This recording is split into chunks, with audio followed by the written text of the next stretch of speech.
Hello everyone, this is Bobbin Threadbare and welcome back to Threadbare Reviews. Today's review will cover the 1984 film Starman, directed by none other than John Carpenter. It's the recommendation of patron ASDFJKLSC, and while this may be the second Carpenter film I've covered, Starman is about as far away from The Thing as you can get while still fitting the theme of the series. The story about the story.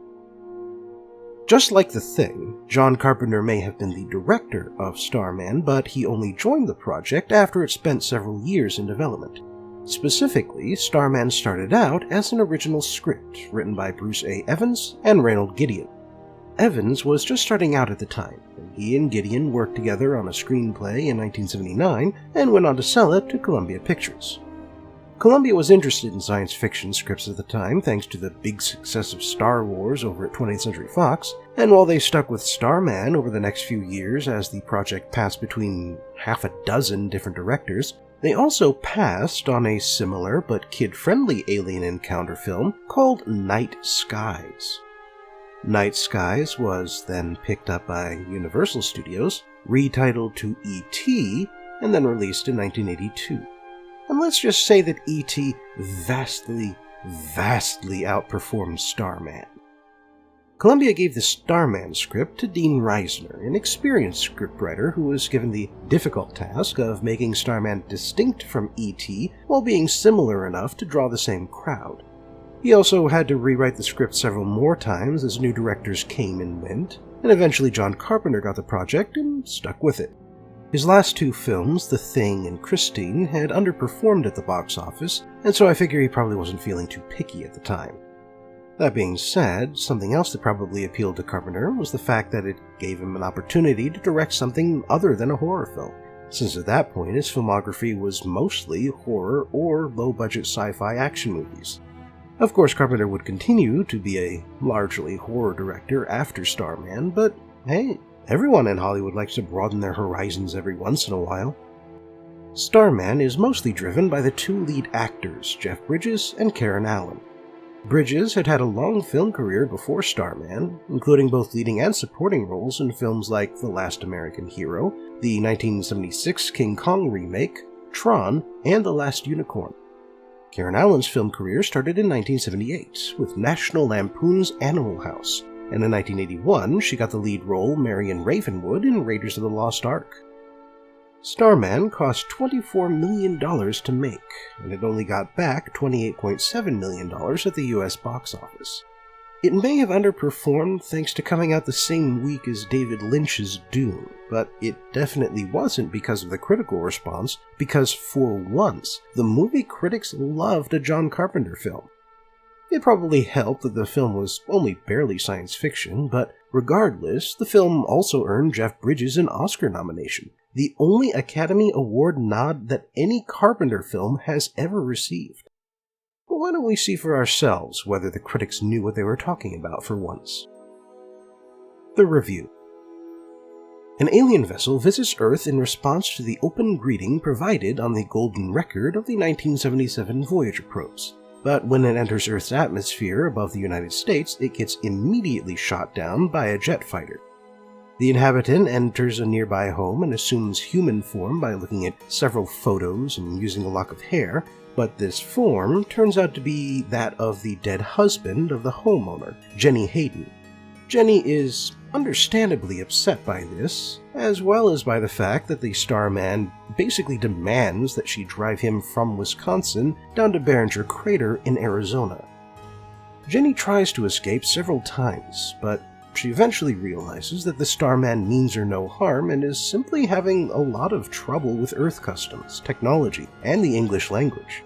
She then decides to stick with him for the whole journey after some hunters beat him up for reviving a dead deer, and later on he revives her when an overeager cop shoots her in the chest. After that, they have sex, and the Starman tells her that he's given her a baby who will be human but have his father's knowledge. They then almost get caught by the US military, but an attaché from SETI, the Search for Extraterrestrial Intelligence, lets them go since his military boss wants to dissect the Starman. In the end, the two make it to the crater in time for the Starman's rendezvous, and he goes back to where he came from. First off, I can definitely see why Jeff Bridges got an Oscar nod for his performance in this film. I can't imagine it's easy to play an alien who has no idea how a human body works, but Bridges does an admirable job of doing just that. His movements are stiff and awkward, especially during the film's first half, and he moves his mouth more than he has to when trying to speak. What's really interesting, though, is the way that Bridges uses this awkwardness to appear unintentionally threatening, so that we, the audience, really feel what Jenny is going through. Now, the relationship does skip a few steps to go from acceptance to sex, but it's understandable in the context. The Starman's human body is overwhelming him with human emotions, and he does look like Jenny's dead husband. Something else that's nice is the way that Bridges interacts with the supporting cast, the various truckers, waitresses, and diner cooks that he meets during his road trip. Through a combination of good script writing and good delivery, we get moments like the Starman learning what the middle finger means, the Starman learning how humans reproduce, and the Starman discovering just how good human food tastes. Each moment is presented organically, and almost all of them come back into the story later as the Starman puts his newfound knowledge to good use. Unfortunately, the bad guys in Starman are pretty much as stereotypical as they come, especially for an 80s movie. There's the military commander who wants to kill and dissect anything he doesn't understand, and then there's the sympathetic scientist who wants to help the protagonists, but has to do it behind the commander's back. There's really no surprises in who they are or what they do. In some ways, the cliché is made worse by the clever writing, because everything the scientist does and says makes sense, and everything the commander does is dictated by the need for a conflict. The conflict does play to the movie's themes, though, but I'll talk about that more in the analysis section. Starman also has a bunch of action movie moments that really felt more like obligations than necessities. There's a moment where the Starman drives Jenny's Mustang through an overturned tanker and there's a big explosion, and really the only reason it happens is for the sake of a spectacle. Then, at the end of the movie, a swarm of attack helicopters shoots near the Starman and Jenny, but nobody gets hurt, and it doesn't really change anything. The action stunts only seem to happen because that's what you're supposed to do in sci-fi movies in the 80s, and Starman probably would have been better without them. Still, while Starman suffers from trying to meet genre expectations and probably more than a little studio meddling, it has some great central performances and an interesting message to offer. It may not be a perfect film, but it's certainly worth a watch. The analysis. It's not a coincidence that the gung-ho, paranoid military commander became a film staple in the 1980s. This was the last big decade of the Cold War, a time when the USSR was starting to open up and loose its grip on its satellite nations, a time when nuclear peace talks were making the world a safer place, and yet also a time when Ronald Reagan was spending incredible amounts of money on the military, brokering illegal arms deals to support right-wing authoritarians, and whipping up his base with aggressive and religious rhetoric. The world was on the brink of peace, a peace the world hadn't experienced in decades, but a whole generation in America had been raised to hate the Russians, hate communism. A lot of them didn't want peace, and these military commanders in movies represent that attitude of hate before reason. Another theme of Starman that complements the first one is miscommunication. Unlike a lot of science fiction aliens, the Starman has almost no understanding of English, American culture, idioms, technology, or even basic human gestures and body functions. He points a gun at Jenny early on because she tells him it makes her only a little bit nervous. And later on, he's surprised and horrified by the way that people run away when she fires it into the air to defend him. Meanwhile, the authorities have no idea what the Starman wants or where he's going, and because of that lack of knowledge, the scientist assumes the best, while the commander assumes the worst.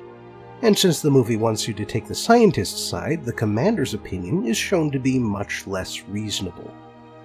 Because of these two themes, Starman once again touches on the recurring theme of this series, and much like Out of the Silent Planet, it completely inverts it. The Starman represents the unknown, but all he wants to do is make contact with Earth since we went and gave him an invitation. When that goes south, all he wants to do is go home, and if anyone is experiencing a cosmic horror story here, it's him.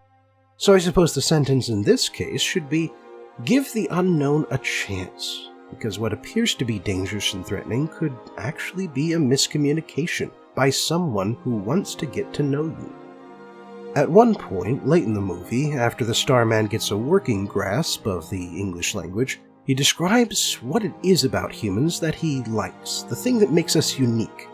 It's worth noting, by the way, that because we don't know anything about extraterrestrials, we don't actually know what would make us unique.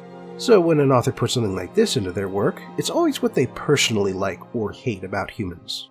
So it should be no surprise that what makes humans unique in Starman also fits with the earlier themes.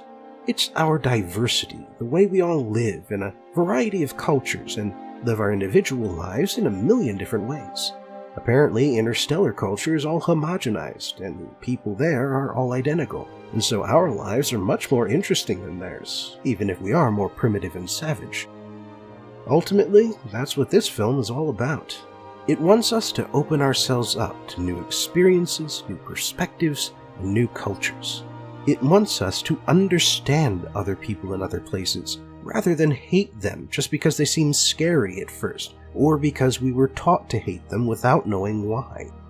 Because once you get past that initial culture shock and you can start to see the world the way that other people see it, you'll enrich your life in a way that you never could if you always stayed inside your comfort zone.